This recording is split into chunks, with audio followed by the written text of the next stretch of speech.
All right, we're gonna do drop shadows and inner shadows on these clocks. So I downloaded a picture of these clocks, okay, and then I'm also going to add this single clock and make it look like it fits in with this row of those row of clocks. So right away, I'm going to unlock this selection. I want to do a little Command T, transform, and make sure hold shift down, and I'm gonna resize this thing because it's actually really big. Okay, so now that that's done, oops, I'm gonna apply my transformation. Okay, I'm going to click and drag and bring it into this picture here. Okay, now as you can see, it doesn't fit in. It's still much bigger than the other clocks, so I'm gonna do another Command T.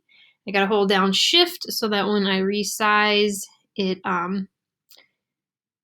it stays in scale and proportion and it doesn't get distorted. I want to try to get it about the same size as the other clocks. And that seems okay to me. So I'm going to drag it where I want it to go. And then I'm done transforming it. So I press enter and I'm good.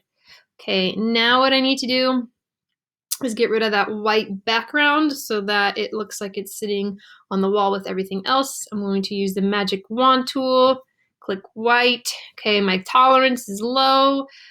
Click white, and then it just selected all the white color right there, and delete. And Command D, deselect. Okay, now as you can see, to make this look a little bit better, I need to add drop shadows so that it fits in with these other clocks. This doesn't have a drop shadow yet, so I'm going to right click and go to blending options. Okay, there's a drop shadow option right here, and I'm going to click it, and this one came out with a pretty good drop shadow already. It almost matches the other ones, but I can make adjustments here with the angle of it. There we go. The angle seems to match the other drop shadows a little bit better. With this, I can increase or decrease the size of that drop shadow. So let's see, about that is good. And then the size will make it more and more fuzzy. Doesn't need to be fuzzy. Doesn't need to be that fuzzy, so that's a little better. And then don't really mess with the spread. You can also mess with the opacity. Okay, and it was actually a pretty good place before. It needs a little darker. I think that's good right there. So I'm gonna press OK. All right, now I want to create the inner shadow that you see on the other clocks.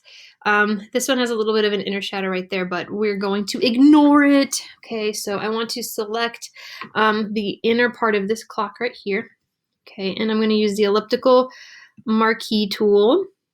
Okay, but I couldn't get a perfect circle, so I'm going to right click and transform selection. Very specifically, you need to transform the selection, and then it'll allow you to move your little marching ants around a little bit so it better fits the inside of the clock. I'm going to press enter. I'm good with that. And now I'm going to do a new layer. I'm going to do Command J. Okay, and as you see, it added the drop shadow that we had on the other part of the clock, so it's okay. I'm going to right click. I'm going to go to blending options again. Okay, and as you can see, drop shadow is still selected here, so I'm going to unclick it, and then I want to add an inner shadow, and I will, there you go. Okay, so I added that, and it adds a little shadow right there. Don't ask me how, it just does it. Photoshop's amazing. And as you can see, when we go to move the diameter and everything, it kind of, or the angle of it, it kind of messes things up. So it's actually at a perfect angle before. And then again, you can mess with the distance of everything. So you want to get it to match up the other clocks pretty well. So that looks about right. And then I think the angle is still a little bit off. So maybe just touch there. No, that's too far. I guess it's good right there. Okay, all done.